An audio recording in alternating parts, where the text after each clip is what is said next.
Created in 1981 to be the arch enemy of He-Man, he had a strong desire to inhabit Castle Grayskull, proving once and for all that evil and villainy is all about real estate. We're talking about none other than Skeletor, the Lord of Destruction. Welcome back to the Nerd Cave for another episode of Save Toys. I'm your host Travis, and today we're going to be taking a look at the Mondo 1/6 Skeletor, with a special shout out to Nikki Parrott, Save Toys Premium member, and Dan Bruner of Retro Reboot. I am so humbled and thankful for you guys making this episode happen. So without any further ado, let's head over to the review booth and take a look at this figure. Just like Santa Claus on December 25th, another episode of Save Toys come and gone.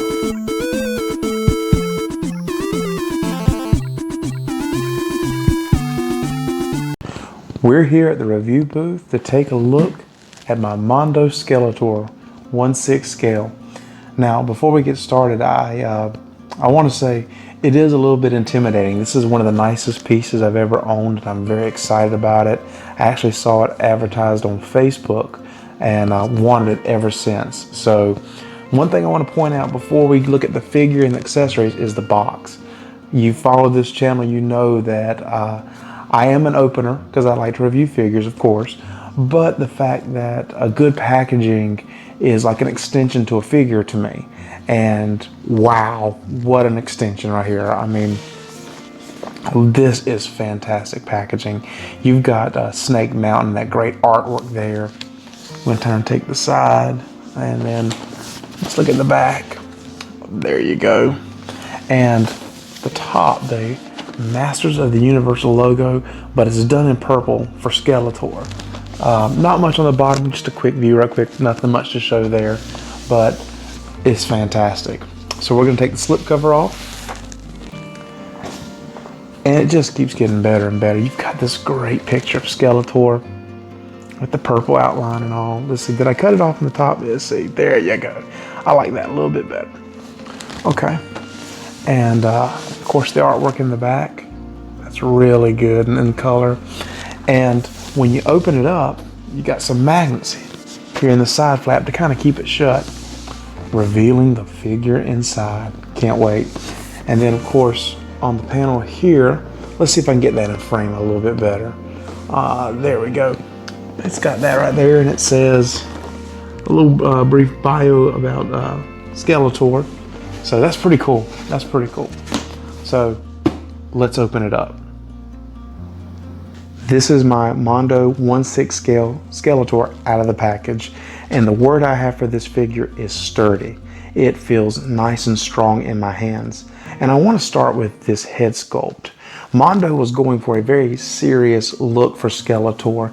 And this is actually a faceplate. That way you can kind of pull it up and see that, and you can drop the jaw down, and maybe you can't see it on camera quite as good, but the eyes kind of have a red reflection in the back, and that's something you want, both the jaw and the eyes, because being a skeleton face, a skull, it's going to be hard to bring life to it, and those are two subtle ways that can do that for this figure, as Mondo is really going for a realistic look.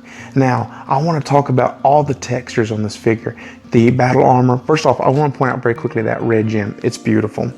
But the texture on this armor, you can run your finger across it. Let's see if I can get that on the side here. And you can just feel the rivets in there. You've got the smooth skin, though it is shaded, so the paint job is really good. You've got the gauntlets on his arms with a little bit of a gold or paint job there. A little bit of a design in his gauntlets. And the two-tone design in his clothing here. Now, you can lift up this piece right here and reveal his trunks under here. And I do know that you can pop the waist off somehow and get this off if you just want to display him with his trunks. I don't know how to do that, and I don't want to do it anyway. This is a perfect look for Skeletor for me. It really looks like some artwork that I've seen of him that I like, and there's no need to improve on it when it's already looking this good. And there you go, his shin guards there, much like his gauntlets, have some different colors in it. It's like a goldish color in the design, and I think that's a really good touch. It's not just one color. You know, it's not a Filmation figure. There are some things here that I want to point out in a minute that kind of nod to the Filmation look of Skeletor. But this is like I've said before, it's a very serious take on the character. So these added details really bring it to life. And I want to take a look at him from the side here, from the back. His articulation is really good. He doesn't have double jointed elbows and knees, but the joints are real stiff. You can hear them clicking when I move them around. He's got an ab crunch, and you can hear that click there.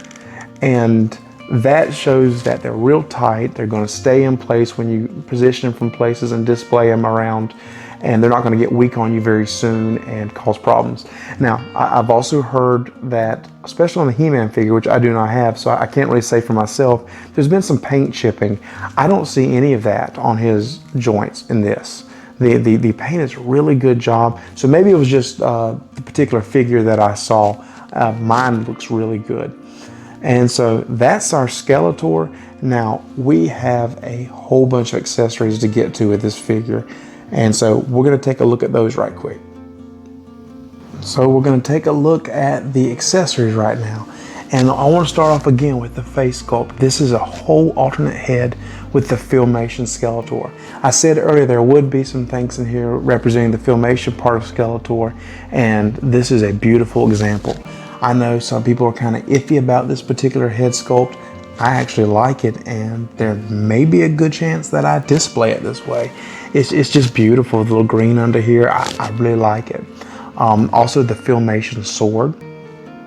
That's beautiful. It's one of the swords he comes with. It's got the bone on the bottom, and the bone on all of this stuff just looks real, and I like that sword. That too will probably be the way that I display it. This cape, let's stop here for a minute. Cloth, slit down the back so you can put his other sword back there and pose him with that. That is such attention to detail. And it has the little ripped edges in the bottom. It's black in the inside, purple on the outside, of course, and a real chain to hold it up there on him. That's all that it's attached by is this chain, so that's not going to hinder any articulation with poses and things like that. So really great job, Mondo, in this cape. I'm really pleased with that. Now let's get him standing up here. There we go. There we go. Now we're going to talk about some of the other weapons that he has. This battle axe. That was from the Filmation, and that is a beautiful way of taking something from the cartoon and making it lifelike. The double-sided blades, the orb on top, the leather feeling in the handle right here, and the spike at the bottom. That's wonderful. His second sword that most people are probably going to be more fond of would be his power sword. Fits nicely into this sheath. That is awesome. That is awesome. Ram's head at the bottom. This great sheath that it's plastic, but it has the look of leather wrappings around its straps. Two articulated clips on the back that pop right off to clip it on. Now, I did have a little trouble trying to clip this onto the harness on his back, but that could be just me. Now, one thing I'm slightly disappointed in is at the base of his sword. On the He-Man, he had his was Battle Cat. It had a picture of Battle Cat. This has a serpent on the bottom of it. There you go. And I love Panther, and it would have really been great to have Panther's head down here.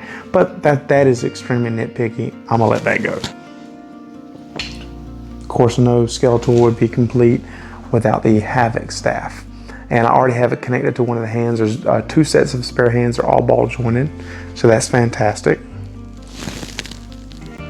It's got a stand with it. It's adjustable. Kind of just goes. Let me see if I can get that. Oop, dropped it.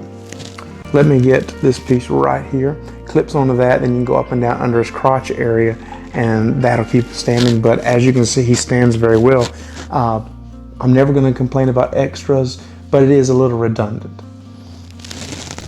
And relay figure comes with it, a bonus figure. Mondo, you just know what to do to please the people here at Save Toys.